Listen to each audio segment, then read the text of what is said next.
এখন কেরিয়ারের পরের সেগমেন্ট দেখে নেব। যে ছাত্ররা সংখ্যা ভালোবাসে আমরা তাদের জন্য চলে যাব কমার্সে। এখন আপনি যখনই কমার্সকে সংখ্যার পরিপ্রেক্ষিতে দেখবেন তখন অনেকগুলি কেরিয়ার অপশন খুলে যাবে। অ্যাকচুয়ারিয়াল সায়েন্স থেকে শুরু করে চার্টার্ড অ্যাকাউন্টেন্সি, ডেটা অ্যানালিটিক্স থেকে ইকোনমিক্স থেকে স্টক ব্রোকিং, আমরা এক এক করে সবকটা কেরিয়ার নিয়েই কথা বলবো। এখন আমরা প্রথম কেরিয়ার অপশনটা দেখে নেব। যারা সত্যিই সংখ্যা ভালোবাসে তাদের জন্য প্রথম কমার্সের কেরিয়ারে চলে যাব। এখন আমরা সকলেই ইন্স্যুরেন্সের প্রভাব সম্পর্কে ওয়াকিবহাল। আপনার কেনা প্রতিটি ইন্স্যুরেন্সই একজন অ্যাকচুয়ারির ডিজাইন করা। এই মুহূর্তে এটি সবচেয়ে কঠিন আর লম্বা সময়ের কোর্স। এখন সম্পূর্ণ অ্যাকচুয়ারি কোর্স কমপ্লিট করতে কম বেশি 10 বছর লেগে যায়। এই কোর্সের এন্ট্রান্স এক্সামকে বলা হয় এসিইটি, আর এই কোর্সের প্রোভাইডার হল ইনস্টিটিউট অফ অ্যাকচুয়ারিজ ইন্ডিয়া। এখন সংখ্যা পছন্দ করে এমন যে কোনো ছাত্রই এই রকম ক্ষেত্রে যেতে পারে। অ্যাকচুয়ারি হলেন যারা ঝুঁকির পরিমাণ নির্ধারণ করেন। প্রবাবিলিটির মতো কিছু চ্যাপ্টার বাচ্চাদের অনেক অনেক আগে, মানে স্কুলেই এই এলিমেন্টগুলি বুঝতে সাহায্য করতে পারে। তাই কোনো ছাত্র যদি প্রবাবিলিটি পছন্দ করে, যে সংখ্যা ভালোবাসে আর অ্যাকচুয়ারিয়াল সায়েন্সের মতো চ্যালেঞ্জ নিতে চায়, তাকে আমরা বলতেই পারি যে এটি পৃথিবীর হাইয়েস্ট পেইড জবগুলির একটি। এটি পৃথিবীর হাইয়েস্ট পেইড জবগুলির একটি কেন? একেবারেই ডিমান্ড আর সাপ্লাইয়ের হিসেবে। ভারতে সার্টিফাইড অ্যাকচুয়ারিজের সংখ্যা 500রও কম, কারণ এটি শেষ করতেই সময় লাগে প্রায় 10 বছর। খুব বেশি লোকজন এই কোর্স কমপ্লিট করতে পারে না। আর একজন অ্যাকচুয়ারি যদি সফল একটি ইন্স্যুরেন্স পলিসি তৈরি করতে পারেন, তাহলে আর্নিং ক্যাপাসিটি যে তার কত হতে পারে সেটা ভাবাই যায় না।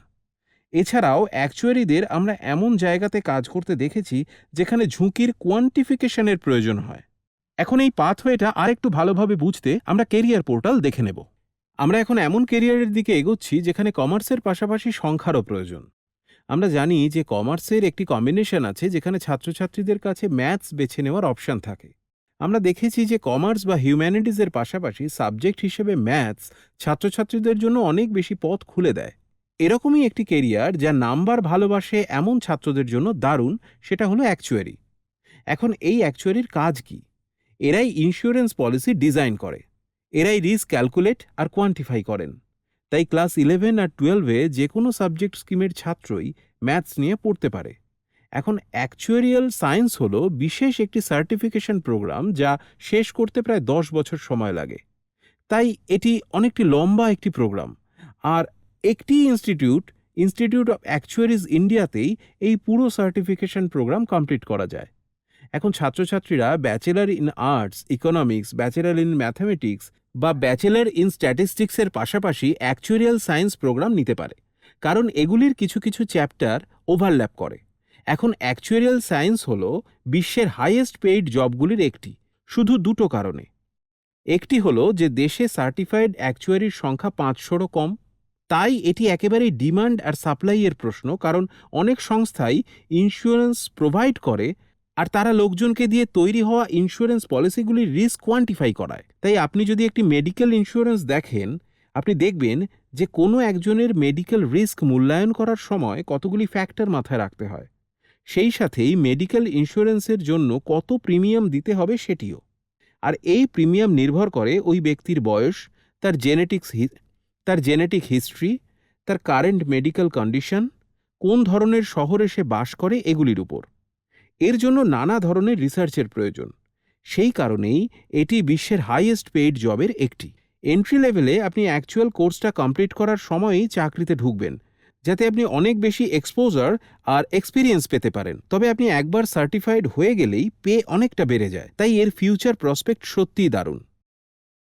এই অ্যাকচুয়ারি একাধিক ইন্ডাস্ট্রিতে কাজ করেন। অবশ্যই এর কারণ হলো যে তারা মানুষকে রিস্ক কোয়ান্টিফাই করতে সাহায্য করেন। এখন এই কোর্সটি যেহেতু অনেকটা লম্বা, তাই ছাত্রছাত্রীদের সংখ্যার প্রতি ভালোবাসা থাকাটা জরুরি। আর সাধারণত অ্যাকচুয়ারিতে তারা যেসব চ্যাপ্টার পড়বে সেগুলির কয়েকটি তারা ক্লাস 10-এ পড়াকালীনই জেনে যায়, যেমন প্রবাবিলিটি। তাই এখানে অ্যাকচুয়ারিয়াল কমন এন্ট্রান্স টেস্ট বা এসিটি এন্ট্রান্স টেস্টের মাধ্যমে পুরো আইএআই প্রোগ্রামের বিবরণ দেওয়া হলো। আর এটি একটি খুবই লাভজনক কেরিয়ার হলেও ছাত্রদের নিজেদের দক্ষতাগুলি বুঝতে হবে। তাই কনভেনশনাল আর এন্টারপ্রাইজিং হওয়াটা এখানে দরকার। সংখ্যা আর নিউমেরিক্যাল রিজনিংয়ের প্রতি দারুণ ভালো লাগা থাকাটাও জরুরি। তাই এই জায়গায় যারা কাজ শুরু করবেন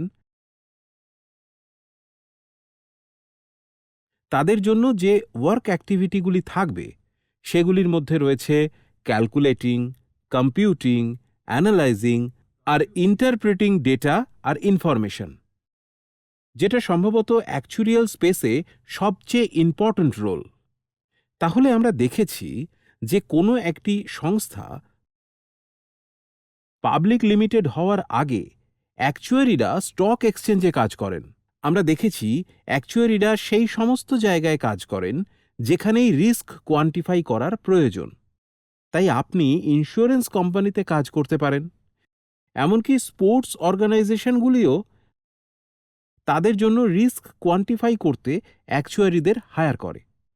অ্যাকচুয়ারিরা স্টক এক্সচেঞ্জেও প্রচুর কাজ করে, অর্থাৎ অ্যাকচুয়ারিরা সেই সব জায়গাতেই কাজ করতে পারেন যেখানে ফাইন্যান্সিয়াল রিস্ক জড়িত রয়েছে। তাহলে অ্যাকচুয়ারিদের জন্য কাজের বিস্তৃত স্কোপ রয়েছে। আর যেহেতু এই কোর্সের জন্য অনেকটা সময় লাগে, তাই বিশ্বজুড়ে এটি সবচেয়ে ভালো পেইড জবগুলির একটি। তাহলে যদি আপনার কোনো ছাত্র সত্যি ম্যাথস ভালোবাসে আর ক্যালকুলেশনস আর অ্যানালিটিক্স ভালোবাসে, অ্যাকচুয়ারি হলো তাদের জন্য একটি দারুণ কেরিয়ার। এরপর চলে যাব চার্টার্ড অ্যাকাউন্টেন্সিতে। এটি কমার্সের স্টুডেন্টদের জন্য সবচেয়ে জনপ্রিয় চয়েসগুলির মধ্যে একটি। তবে এটি এমন একটি অপশন যা সমস্ত স্ট্রিমের ছাত্রদের জন্যই খোলা থাকে, অ্যাকচুয়ারিয়াল সায়েন্সের মতো। এরও কোনো নির্দিষ্ট এলিজিবিলিটি ক্রাইটেরিয়া নেই। প্রয়োজন সংখ্যার প্রতি ভালোবাসা, লজিক্যাল হতে হবে। আর অ্যাকচুয়ারিয়াল সায়েন্সের মতোই আমি যা আগেও বলেছি, চার্টার্ড অ্যাকাউন্টেন্সি এমন একটি কোর্স যেখানে কেউ এটা ডিগ্রি ছাড়াই করতে পারবে। তাই সিএ প্রোগ্রাম বা আইসিএআই ইনস্টিটিউট যা সিএ সার্টিফিকেশন প্রদান করে তা কোনো ডিগ্রি কোর্স নয়। ছাত্রছাত্রীরা এটা বিকমের মতো কোর্সের পাশাপাশি পড়ে, কারণ এগুলির সিলেবাসের মধ্যে বেশ কিছু মিল রয়েছে। আর বিকম প্রোগ্রামে যেসব কোর এরিয়াগুলি পড়ানো হয় সেগুলি সিএ প্রোগ্রামেও পড়ানো হয়। তবে এর কয়েকটি চ্যালেঞ্জ হল যে প্রথম চেষ্টায় মাত্র 8%-এর কমই সিএ ক্লিয়ার করতে পারে। বেশিরভাগ সিএই কোর্স কমপ্লিট করতে গেলে প্রায় 5 বছর সময় নেয়। তাই কোনো ছাত্র যদি সত্যি অ্যাকাউন্টেন্সি এবং সংখ্যা পছন্দ করে, তাহলে সিএ এই অপশনগুলির মধ্যে একটি হতে পারে। এই অপশনগুলিকে একটু ভালোভাবে বুঝতে কেরিয়ার পোর্টালটি দেখুন। এখন আমরা চার্টার্ড অ্যাকাউন্টেন্সি নিয়ে আলোচনা করব। আর চার্টার্ড অ্যাকাউন্টেন্সি এমন একটি কেরিয়ার যা সব স্ট্রিমের ছাত্রদের জন্যই খোলা। এর অর্থ হল ছাত্ররা ক্লাস 11-12-এ যে কোনো সাবজেক্ট স্ট্রিম নিয়েই পড়াশোনা করতে পারে, বা তারা 2 বা 3 বছরের ডিপ্লোমা কোর্স করতে পারে, অথবা ক্লাস 10-এর পরেই গ্র্যাজুয়েশন ফার্স্ট ইয়ারে যোগ দিতে পারে। এখন সাধারণত বেশিরভাগ চার্টার্ড অ্যাকাউন্টেন্টই যে গ্র্যাজুয়েশন কোর্সটি করেন সেটি হল বিকম অনার্স, কারণ বিকম আর সিএ প্রোগ্রামের কোর্স মেটেরিয়াল অনেকটা একই রকম। তাই ঠিক এই কারণেই এটি একটি পপুলার চয়েস। এখন চার্টার্ড অ্যাকাউন্টেন্টের জন্য যেমন সংখ্যা ভালোবাসতে হবে, এর জন্য কিন্তু সেইভাবে কোনো সাবজেক্ট এলিজিবিলিটি নেই। তাই গ্র্যাজুয়েশন কোর্সের ফার্স্ট ইয়ারেই চাইলে সিএ ফাউন্ডেশন কোর্সে যোগ দেওয়া যায়। এখন এই সিএ কোনো ডিগ্রি কোর্স নয়, এটি একটি সার্টিফিকেট কোর্স। তাই কমপ্লিট করার পর এর জন্য ডিগ্রি ইকুইভ্যালেন্টের বদলে চার্টার্ড অ্যাকাউন্টেন্টদের একমাত্র authorising body the institute of chartered accountants India থেকে সার্টিফিকেট পাবে। তাই সিএ ফাউন্ডেশন কোর্সে যোগ দেওয়ার পর ছাত্রকে সিএ ফাউন্ডেশন পরীক্ষায় পাশ করতে হবে এবং সিএ ইন্টারমিডিয়েট কোর্সে যোগ দিতে হবে, যা হল ICITSS। এখন সিএ ফাউন্ডেশন কোর্স আর সিএ ফাউন্ডেশন পরীক্ষার মধ্যে 8 মাস সময় দেওয়া হয়। ইন্টারমিডিয়েট কোর্সে যোগদানের পর তাদের পরীক্ষা ক্লিয়ার করতে আর ফার্স্ট গ্রুপ অফ পেপারে পাশ করতে হবে এবং তারপর আর্টিকেলশিপে যোগ দিতে হবে, যা একটি বাধ্যতামূলক 3 বছরের প্রশিক্ষণ প্রোগ্রাম। সিএ ইন্টারমিডিয়েট প্রোগ্রামের সমস্ত গ্রুপ ক্লিয়ার করার পরে সিএ ফাইনাল কোর্সে যোগ দিতে হবে এবং আর্টিকেলশিপ ট্রেনিং আর AICITSS কমপ্লিট হওয়ার পরে স্টুডেন্ট সিএ ফাইনাল পরীক্ষায় পাশ করে এবং সে একজন সার্টিফাইড চার্টার্ড অ্যাকাউন্টেন্ট হয়। এখন সমস্ত পাথওয়ে এখানে ডিটেলে উল্লেখ করা হয়েছে। পাথওয়েটা একই রকম। একজন মিনিমাম 55% নাম্বার সহ কমার্সে গ্র্যাজুয়েশন কমপ্লিট করে সরাসরি সিএ ইন্টারমিডিয়েট কোর্সে যোগ দিতে পারে। তবে যেরকমটা প্রচলিত আছে সেই অনুযায়ী তারা সাধারণত বিকম ডিগ্রির ফার্স্ট ইয়ারেই সিএ প্রোগ্রামে যোগ দেয়। এখন এরকম বিকম ডিগ্রি আছে যাকে বলা হয় এক্সিকিউটিভ বা প্রফেশনাল বিকম প্রোগ্রাম, যেখানে কোর্সের সময়টাকে এমনভাবে ডিজাইন করা হয়েছে যাতে ছাত্রছাত্রী দিনের বেলা আর্টিকেলশিপ চালিয়ে যেতে পারে। তাই কলকাতা এবং মুম্বাইয়ের সেন্ট জেভিয়ার্সের মতো অনেক কলেজে বিকম প্রোগ্রাম খুব ভোরে হয়। তাদের ইভিনিং বিকম প্রোগ্রামও রয়েছে, যাতে ছাত্ররা একসাথে চার্টার্ড অ্যাকাউন্টেন্সি প্রোগ্রামও চালিয়ে যেতে পারে। কিছু কিছু কলেজ রয়েছে যেগুলি সিএর মতো অন্য সার্টিফিকেট প্রোগ্রামকে একসাথে করার অনুমতি দেয় না, এবং সেগুলি অনুসরণ করার জন্য তাদেরকে যথাযথ অনুমতি নিতে হয়। এখন যদিও এর জন্য সেরকম কোনো সাবজেক্ট এলিজিবিলিটি নেই, তবে এই ধরনের কোর্সের জন্য আরও ভালোভাবে প্রস্তুতি নেওয়ার জন্য স্টুডেন্টদের ক্লাস 11 আর 12-এ কমার্স প্লাস ম্যাথস নেওয়ার পরামর্শ দেওয়া হয়। সুতরাং অ্যাকাউন্টেন্সি আর নাম্বার তারা সত্যি ভালোবাসে কিনা সেটা বোঝার জন্য এবং সেই মতো চয়েস করার জন্য তাদের কাছে যথেষ্ট সময় থাকে। কিন্তু একজন সিএ আসলে কি করেন? তারা কোম্পানির আর্থিক হিসেব অডিট ও সার্টিফাই করতে সাহায্য করেন। তারা ট্যাক্সেশন ক্যালকুলেশন করতে সাহায্য করতে পারেন, আর তারা বিভিন্ন সংস্থার ফাইন্যান্স ডিপার্টমেন্টেও কাজ করেন। যদিও সিএ প্রোগ্রামের জন্য কোর্স ফি নামমাত্র এবং এটি আইসিএআই ওয়েবসাইটে তালিকাভুক্ত, চার্টার্ড অ্যাকাউন্ট্যান্টদের ভবিষ্যৎ সম্ভাবনা সবসময় কিন্তু দারুণ। তাদের সাহায্যের প্রয়োজন এমন সংস্থাগুলির উপর ভিত্তি করে কাজের সুযোগের সংখ্যাও বাড়তে থাকে, এবং অবশ্যই এন্ট্রি লেভেল রোলের ধরনগুলি tax accountant, bookkeeper, controller, auditor, budget analyst, credit analyst, financial analyst ইত্যাদি হতে পারে। স্পেশালাইজেশন এরিয়াগুলিও এখানে বিশদে বলা হয়েছে। ছাত্রছাত্রীরা নিজেরাই কাজের সুযোগের ধরন এবং কাজের প্রোফাইল সম্পর্কে পড়ে নিতে পারে। আমরা একটু বিস্তারিতভাবে প্রয়োজনীয় দক্ষতাগুলি দেখব। এর জন্য হতে হবে কনভেনশনাল আর এন্টারপ্রাইজিং। কনভেনশনাল কারণ অ্যাকাউন্টিংয়ের বেশিরভাগ নিয়মই অপরিবর্তিত থাকে, আর এই সিস্টেমগুলিতে সফল হওয়ার সেরা উপায়ই হল অ্যাকাউন্টেন্সির বর্তমান প্রিন্সিপাল ভালোভাবে বোঝা। আর জ্ঞানের সেই লেভেল ছাড়া এটা টিপিক্যালি অ্যাকাউন্টিং আর ফাইন্যান্সেই ফোকাস করে। এখানে দক্ষতা আর পার্সোনালিটি এরিয়ার কথাও বলা হয়েছে। এখানে ওয়ার্ক অ্যাক্টিভিটিও বিশদে বলা হয়েছে। এখন ছাত্রছাত্রীদের এই এলিমেন্টগুলি বোঝাটা খুবই জরুরি, যাতে তারা নিজেদের কেরিয়ার প্ল্যান করার জন্য ভালোভাবে প্রস্তুত হতে পারে। ছাত্রছাত্রীরা চার্টার্ড অ্যাকাউন্টেন্সি করতে চায় কিনা সেই সিদ্ধান্ত নেওয়ার জন্য তাদের কাছে বেশি ইনফরমেশন থাকতে হবে। এছাড়াও এই সিদ্ধান্ত নেওয়ার আগে তাদের চার্টার্ড অ্যাকাউন্ট্যান্টদের সাথেও কথা বলা উচিত। এখন ক্লাস 10-এর ছাত্ররাও commerce, accountancy, business studies, mathematics, science আর হিউম্যানিটিজের অন্যান্য এরিয়া বেছে নিতে পারে। অ্যাকাউন্টেন্সি বেশ নতুন একটা সাবজেক্ট। ক্লাস 10-এর পর কোনো বোর্ডেই আর এটা টাচ করা হয়নি। সুতরাং ছাত্রদের সিবিএসই সিলেবাস ভালো করে জানা, সাবজেক্ট টিচারদের সাথে কথা বলে এই চয়েসগুলি ভালোভাবে বোঝাটা খুব জরুরি। ক্লাস 11 আর 12-এর স্টুডেন্টরা যারা অ্যাকাউন্টেন্সি বা রিলেটেড বিষয় নিয়েছে তাদের এই বিষয় সম্পর্কে ভালো ধারণা থাকা, আর গ্র্যাজুয়েশনে কমার্স বা বিকম অনার্স নিয়ে পড়লে তাদের কি কি পড়তে হবে সেটা জানাটা জরুরি। এখন দেশের বেশিরভাগ অংশেই বিকম অনার্সে এলিজিবিলিটি ক্রাইটেরিয়া হল ক্লাস 11 ও 12-এ ম্যাথস থাকা। কিছু কিছু ইউনিভার্সিটির ক্ষেত্রে স্টুডেন্টদের অ্যাকাউন্টেন্সিও থাকতে হতে পারে।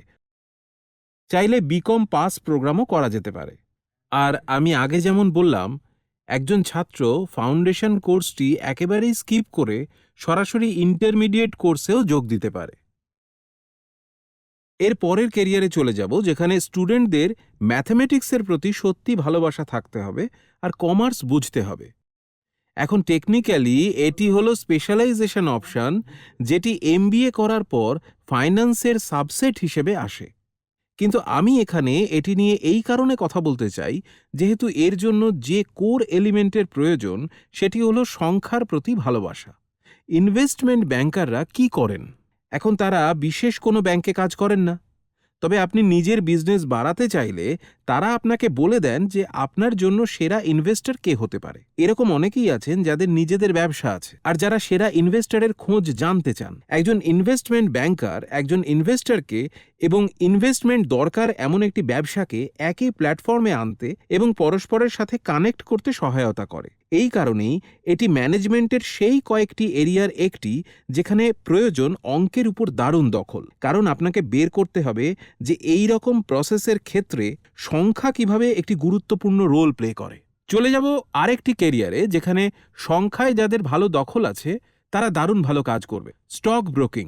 এই ক্যারিয়ারের জন্য কোনো ডিগ্রির প্রয়োজন নেই, তবে স্টক মার্কেটে ডে টু ডে ট্রেডিং বোঝার জন্য দরকার সংখ্যার উপর দারুণ দখল। এখন এই পেজের শেষ ক্যারিয়ারগুলির একটি দেখে নেওয়া যাক। ইকোনমিক্স হলো সেই জায়গাগুলির একটি যাতে আমরা ভারতীয় হিসেবে আমাদের চমৎকার গবেষণার মাধ্যমে সারা বিশ্বে বিশাল ছাপ ফেলতে পেরেছি। এখন ইকোনমিক্স এমন একটি এরিয়া যা আমাদের বাজার বুঝতে সাহায্য করে। ইকোনমিক্সের সাহায্যে আমরা এমন নীতি তৈরি করতে পেরেছি যা আমাদের সকল নাগরিকের জন্যই যুক্তিযুক্ত, যা দেশের কোন অংশে আর্থিক সহায়তা প্রয়োজন তা বোঝে। এর ফলে উন্নত পলিসি তৈরিতে সাহায্য করে যা সঠিকভাবে দেশের উন্নতিতে সাহায্য করে। ইকোনমিক্স পড়ার জন্য কিন্তু ক্লাস 11-12-এ ম্যাথস থাকাটা এলিজিবিলিটি ক্রাইটেরিয়ার মধ্যে পড়ে।